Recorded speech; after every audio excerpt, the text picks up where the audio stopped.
गुल्ली और बुल्ली ने जैसे ही आज सुबह न्यूज़पेपर पढ़ा, दोनों पर गमों का पहाड़ टूट पड़ा। आखिर ये हो क्या रहा है? गुल्ली और बुल्ली के मोहल्ले से छोटे छोटे बच्चे गायब हो रहे हैं। इतने छोटे बच्चे आखिर किसके दुश्मन हो सकते हैं? और कोई आखिर इतने छोटे बच्चों से क्या दुश्मनी निकालेगा? इनमें से कुछ बच्चों को तो गुल्ली और बुल्ली पहले से ही जानते हैं। न्यूज़पेपर में देखते ही दोनों पहचान गए कि ये बच्चे कौन हैं। तभी गुल्ली एक बच्चे को पहचानते हुए बोला, बुल्ली तुम कल्लू जमादार को जानते हो ना? अरे वही जो ट्रांसफार्मर के पास रहता है, जिसके दो बच्चे हैं, बड़े वाले का नाम है चुन्नी और छोटा वाला है पुन्नी। मैं इसे देखते ही पहचान गया, ये छोटा वाला पुन्नी है। बुल्ली बोला, पप्पू कबाड़ी का छोटा लड़का भी तो कल शाम से गायब है। कुछ लोगों का तो ये भी कहना है कि पप्पू कबाड़ी ने कबाड़ के साथ अपने लड़के को भी तौल दिया है। लेकिन मुझे ऐसा लगता है कि कोई किडनैपर अपने मोहल्ले से एक एक करके बच्चों को गायब कर रहा है। गुल्ली बोला, नहीं बुल्ली, बात सिर्फ अपने मोहल्ले की नहीं है। इधर देखो जरा, ये लड़की तो शॉन के मोहल्ले से गायब हुई है ना। एक एक करके पूरे शहर से बच्चे गायब हो रहे हैं, हमें कुछ करना चाहिए। बुल्ली बोला, हाँ तुम ठीक कह रहे हो गुल्ली, लेकिन अपना पॉटी बॉय शॉन फोन क्यों नहीं उठा रहा?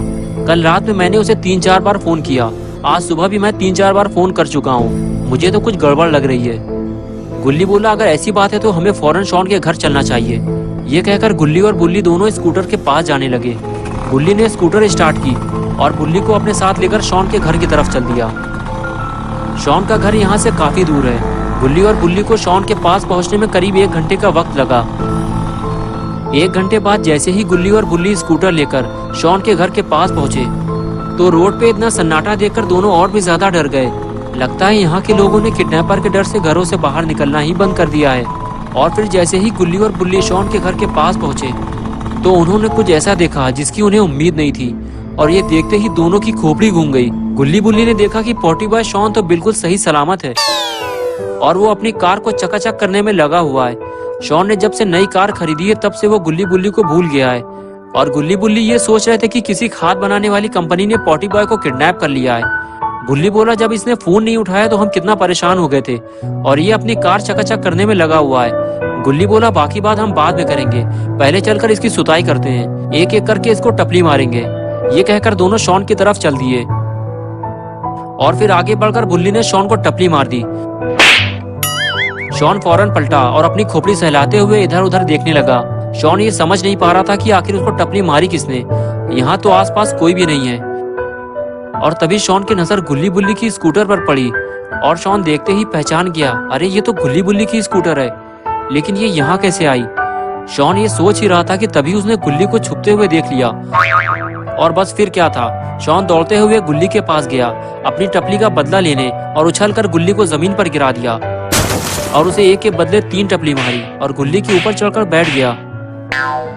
तभी गुल्ली ने शॉन से बताया, बुल्ली ने तुम्हें टपली मारी थी, वो भी साथ में आया है। और तभी बुल्ली वहाँ आ जाता है और थोड़ी देर मौज मस्ती करने के बाद जब ये तीनों थोड़ा सीरियस होते हैं तो बुल्ली शॉन से कहता है, तुम्हारे भाव कुछ ज्यादा बढ़ गए हैं। कल रात कितनी बार तुम्हें फोन किया, आज सुबह 3-4 बार फोन किया, लेकिन तुमने फोन नहीं उठाया।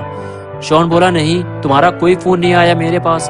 गुल्ली ने कहा, कल रात का तो मुझे नहीं पता, लेकिन सुबह बुल्ली ने मेरे सामने फोन किया था। शॉन बोला, कल रात को तो मैं कंप्यूटर पर गेम खेल रहा था, अगर फोन बजता तो मैं जरूर उठाता। लेकिन तभी शॉन को कुछ याद आया, अरे यार, कल गेम खेलते वक्त मैंने फोन को साइलेंट पे लगा दिया था और फिर हटाना भूल गया। तभी गुल्ली बोला, शॉन तुम्हें पता है ना माहौल कितना खराब चल रहा है, शहर से छोटे छोटे बच्चे गायब हो रहे हैं, और जब तुमने फोन नहीं उठाया तो हमें ऐसा लगा कि कहीं तुम भी तो गायब नहीं हो गए, क्योंकि आज हमने न्यूज़पेपर में पढ़ा था कि तुम्हारे मोहल्ले की भी एक लड़की गायब हो गई है। तो शॉन ने बताया, हाँ वो सामने वाला घर है उसका। उस लड़की के गायब होने के बाद बहुत सारे लोग अपना घर छोड़कर यहाँ से चले गए। गुल्ली बुल्ली और शॉन आपस में बात कर ही रहे होते हैं कि तभी अचानक वहाँ आइसक्रीम वैन आ जाती है। गुल्ली और बुल्ली को लगता है कि कोई आइसक्रीम बेचने वाला आया है और तीनों उस वैन की तरफ देखने लगते हैं। तभी वो आइसक्रीम वैन शॉन के घर से थोड़ा दूर जाकर रुकती है। गुल्ली शॉन और बुल्ली से कहता है कि मैं तुम लोगों के लिए आइसक्रीम लेकर आता हूँ, बाकी बातें हम लोग आइसक्रीम खाते हुए करेंगे। लेकिन तभी बुल्ली गुल्ली को आइसक्रीम लाने से रोक देता है। बुल्ली कहता है, रुक जाओ गुल्ली, हम में से किसी ने भी उस आइसक्रीम वाले को नहीं रोका है, वो अपने आप रुका हुआ है। उसको कैसे पता चला कि हम लोग आइसक्रीम खरीदने वाले हैं? मुझे तो वो आइसक्रीम वाला कुछ ठीक नहीं लग रहा। उस आइसक्रीम वाले को देखकर गुल्ली बोला, ये कौन है? बुल्ली बोला, शॉन जानता होगा इसे। शॉन ने कहा, नहीं, मैं इसे नहीं जानता, मैं तो खुद इसे आज पहली बार देख रहा हूँ। वो हमें देखकर अपना हाथ हिला रहा है। हेलो बच्चों, कैसे हो तुम लोग? मैं हूँ तुम्हारा दोस्त रॉड और मैं लाया हूँ तुम्हारे लिए अच्छी अच्छी आइसक्रीम। एक बार खाओगे तो जिंदगी भर पछताओगे। अगर तुम एक खरीदोगे तो दूसरी फ्री दूंगा और उसके बाद तुम सबको गाड़ी में उठा लूंगा। तभी बुल्ली बोला, शॉन हमें घर के अंदर चलना चाहिए, मुझे ये आइसक्रीम वाला कुछ ठीक नहीं लग रहा। बुल्ली की बात सुनकर शॉन गुल्ली और बुल्ली को लेकर अपने साथ घर के अंदर जाने लगा और तीनों में से किसी ने भी आइसक्रीम वाले को कोई जवाब नहीं दिया। और इधर आइसक्रीम वाला गुल्ली बुल्ली और शॉन को घर के अंदर जाते हुए देख रहा था। गुल्ली बुल्ली के जाने के बाद आइसक्रीम वाला भी वैन के अंदर चला गया और किसी ने भी आइसक्रीम नहीं खरीदी। गुल्ली बुल्ली को घर के अंदर ले जाने के बाद शॉन ने गेट बंद कर लिया। शॉन का रूम सेकंड फ्लोर पे है, इसलिए शॉन गुल्ली बुल्ली को लेकर सेकंड फ्लोर पे पहुंच गया। शॉन ने दरवाजा खोला और तीनों अंदर चले गए।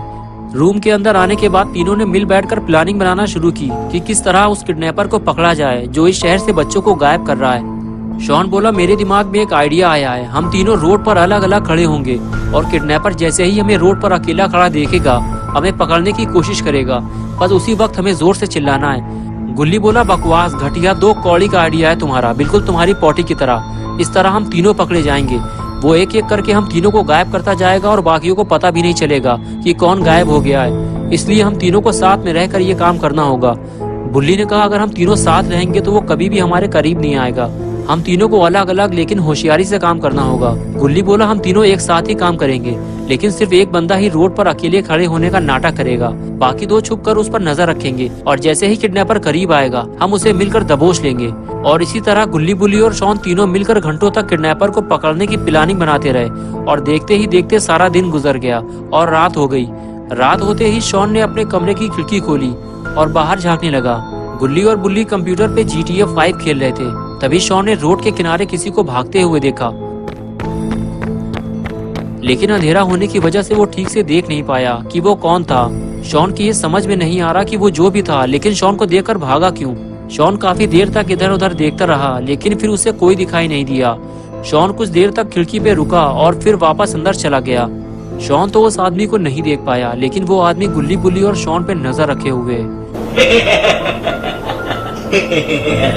शॉन ने अंदर आने के बाद बुल्ली से बताया कि कोई आदमी अपने घर के नीचे खड़ा हुआ था। जैसे ही मैंने खिड़की खोली वो आदमी मुझे देखकर भाग खड़ा हुआ।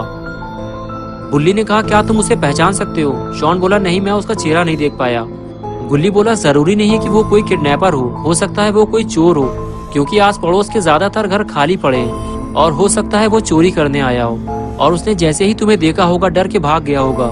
बुल्ली ने कहा, डरने की कोई बात नहीं है यार, यहाँ शॉन अकेला नहीं है, हम 3 लोग हैं यहाँ। चलो मुझे दिखाओ कहाँ देखा था तुमने उसको। उसके बाद शॉन बुल्ली को लेकर खिड़की पे आ गया और वो जगह दिखाने लगा जहाँ पे शॉन ने उस आदमी को भागते हुए देखा था। लेकिन जब बुल्ली ने नीचे झाँक कर देखा तो वहाँ कोई नहीं था। रोड पर बिल्कुल सन्नाटा था। बुल्ली ने शॉन से कहा कि हो सकता है वो कोई चोर हो, तुम घर की खिड़की दरवाजे ठीक से बंद कर लो।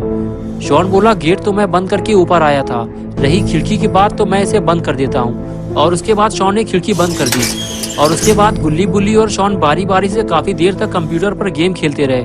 पहले 1 घंटे तक गुल्ली ने गेम खेला, उसके बाद बारी आई बुल्ली की। बुल्ली ने 1 घंटे से ज्यादा गेम खेला और शॉन अपनी बारी का इंतजार करता रहा। और फिर बारी आई शॉन की और फिर शॉन ने 12 बजे रात तक दबा कर गेम खेला। 12 बजते ही गुल्ली बुल्ली और शॉन बिस्तर पर सोने के लिए चले गए और चारों तरफ बिल्कुल सन्नाटा छा गया। दिन भर मौज मस्ती करने के बाद गुल्ली बुल्ली और शॉन घोड़ा बेचकर काफी गहरी नींद सो रहे थे। तभी खिड़की में कुछ हलचल महसूस हुई। ऐसा लग रहा था कि कोई खिड़की खोलने की कोशिश कर रहा है। और तभी शॉन की आंख खुल गई। शॉन उठकर देखता है कि खिड़की हिल रही है, कोई है जो घर के अंदर आने की कोशिश कर रहा है। शॉन बेड से नीचे उतरा और सीधे खिड़की के पास पहुंचा। शॉन के पास जाते ही खिड़की हिलना बंद हो गई।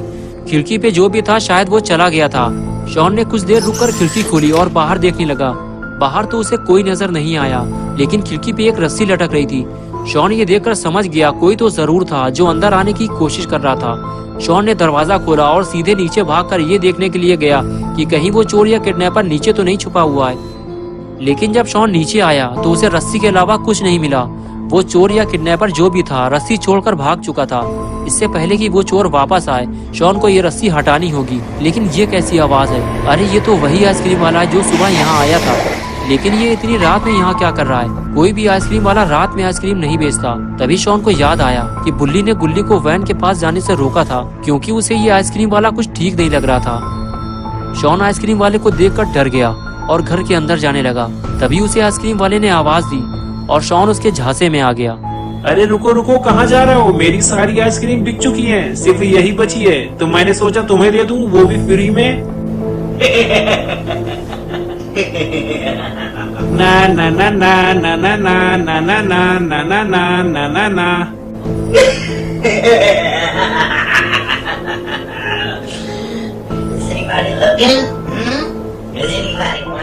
और उसके बाद वो आइसक्रीम वाला जिसका नाम रॉड है, वो शॉन को पकड़ने के लिए उसके पास चला गया और फिर आइसक्रीम वाले ने शॉन को उठाकर वैन में ले जाकर बंद कर दिया और इस तरह अपना पॉटी बॉय शॉन किडनैप्ड हो गया।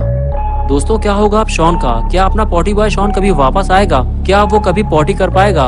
गुल्ली और बुल्ली जब सुबह उठेंगे तो क्या करेंगे? और क्या ये आइसक्रीम वाला गुल्ली और बुल्ली को पकड़ने वापस आएगा? ये सब हम देखेंगे पार्ट 2 में। तो दोस्तों, अगर आप पार्ट 2 देखना चाहते हैं तो इस वीडियो को लाइक करें, चैनल को सब्सक्राइब करना और बेल आइकन दबाना ना भूलें।